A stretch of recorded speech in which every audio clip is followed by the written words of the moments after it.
ভাই এখনো লোক জানেন, আমি আর কথা বলি আপনাকে, যখন শেখ হাসিনা ক্ষমতায় ছিল না, তখন বিএনপি লোক দেখতাম মাঝে মাঝে বলতো মিটিংয়ের মধ্যে যে পুলিশকে ছাড়াইয়া, পুলিশকে বাদ দিয়া আসেন দেখি মাঠে, দেখি কার কত শক্তি আছে, বলতো না? বলতো। এখন সেরকম বলার বাস্তবতা তৈরি হয়েছে। ভাই বাংলাদেশে 1 কোটি লোক আছে, মিনিমাম 1 কোটি লোক যারা জীবনে কোনোদিন নৌকা মার্কা ছাড়া অন্য কোনো মার্কায় ভোট দেয় নাই।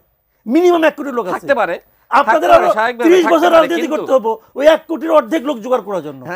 দেখেন তাহলে এই 1 কোটি মানুষ কেন রাস্তায় নামছে না আওয়ামী লীগকে বাঁচানোর জন্য? আচ্ছা আমরা কেন নামছে না? আপনি খালি ওই নির্বাহী আদেশে আওয়ামী লীগকে নিষিদ্ধ করছেন, যেটা ওটা ওই যে আইন করছে যে আওয়ামী লীগের ঝটিকা মিছিল যদি কারো ধরা হয় 15 দিনের মধ্যে চার্জশিট দিতে হবে।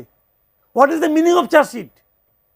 আওয়ামী লীগ থেকে বলা হয়েছে, শুনেন, চার্জশিট মানে কি? আওয়ামী লীগ এই নিষিদ্ধের আগে তো নামতে পারে নাই, জনগণ তো নামতে দিচ্ছে না। তো 1 কোটি মানুষ নামলে উঠাই দেখেন না কি হয়। আওয়ামী লীগের এই শক্তি যদি থাকতো তাহলে এই জুলাই গণঅভ্যুত্থানে দেখেন একজন দর্শক আছেন, ফোনটা নিয়ে নি। হ্যালো হ্যালো, আসসালামু আলাইকুম। ওয়ালাইকুম আসসালাম। আপনার নামটি বলে প্রশ্নটি করেন।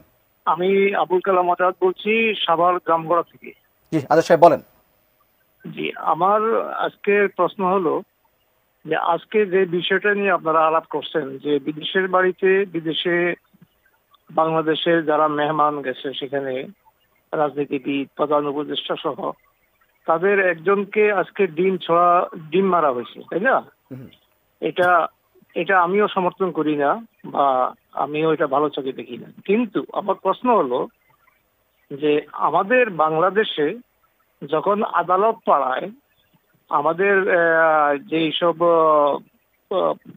স্বৈরাচারী যে আওয়ামী সরকারের যে মন্ত্রী মিনিস্টার যারা অপরাধী হইয়া আদালতে গেছে, তাদের তো বিচার না হওয়া পর্যন্ত তাদেরকে তো দোষী বলা যায় না, তাই না?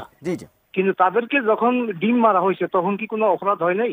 আচ্ছা, যদি আপনি এই দর্শকের প্রশ্ন উত্তর কিছু বলেন, অথবা আমার যে প্রশ্ন যে আপনার কি আশঙ্কা যে এই ধরনের বিব্রতকর পরিস্থিতি আরো বাড়তে পারে কিনা? বাড়তে পারে, আমার মনে হয় বাড়বে আরো। কারণ হয়েছে জানেন, যে কাজটা করতেছে তার তো একটা মানসিক অবস্থা আছে। আপনি যতক্ষণ পর্যন্ত সেই মানসিক অবস্থাকে আপনার বিবেচনায় না নিবেন এবং তাকে বোঝানোর চেষ্টা করতে হবে, ভাই তোমার এই কাজটা ঠিক না। যতক্ষণ তাকে আপনি ধমক দিবেন, বলবেন যে তোমার কিন্তু অবস্থা খারাপ, তুমি ওখানে করেছো, দেশে তোমার আত্মীয়স্বজনকে আমি ধরবো, অমুক করবো তমুক, যতক্ষণ আপনি এটা করতে থাকবেন ততক্ষণ ওই লোকটা আরও অ্যারোগেন্সি প্রকাশ করবে। এটাই দুনিয়ার নিয়ম, এটাই হিউম্যান নেচার। আপনি বলতেছেন ও তো অপরাধী, ও তো অপরাধী, ভাই তাহলে আদালতে কি করে নিচ্ছেন? আপনি ফাঁসি দিয়ে দেন।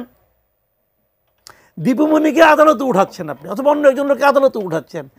ইয়েকে আপনার কি বলে শামসুদ্দিন চৌধুরী মানিক, শামসুদ্দিন মানিককে আমি পার্সোনালি পছন্দ করতাম না, ওনার সঙ্গে আপনাদের এখানে বসে আমার ঝগড়া হয়েছে। ওনার অনেক সমালোচনা আমি করি, আওয়ামী লীগের অনেক সমালোচনা আমি করছি, সবাই সমালোচনা করছি, বিপদের মুখে থাইকেও করছি। কিন্তু আমি তো মনে করি তাকে তো আপনি আদালতে উঠাইছেন কেন? বিচার করবেন বলে, বিচারটা করেন। যদি বিচারের আগে ডিম ছুঁড়ে মেরে বলেন ও তো অপরাধী, তাহলে তো অপরাধ হয়ে গেল, তাহলে বিচারের দরকারটা কি? তাহলে আপনি কেন আদালতের সময় নষ্ট করতেছেন? ফাঁসি দিয়ে দেন, গুলি করে দেন, কারণ আপনি তো সিদ্ধান্ত নিচ্ছেন। যখন সিদ্ধান্ত নেওয়ার ক্ষমতাটা কোনো পলিটিক্যাল লিডারের হাতে থাকে, যখন এই ধরনের সিদ্ধান্ত নেওয়ার ক্ষমতা কোনো একটা পাবলিকের হাতে দেওয়া হয়, এটিকে মব বলা হয় ভাই। কিন্তু এখন যে দর্শক যেটা বললেন যে মব তো আপনি এখানে আগে শুরু করছেন, আপনি তো মবটা এখানে আগে শুরু করছেন, এবং সেই মবকে এই রাষ্ট্র, এই সরকার প্রশ্রয় দিয়েছে। ধানমন্ডিতে বঙ্গবন্ধুর বাড়ি ভাঙা হয়েছে না?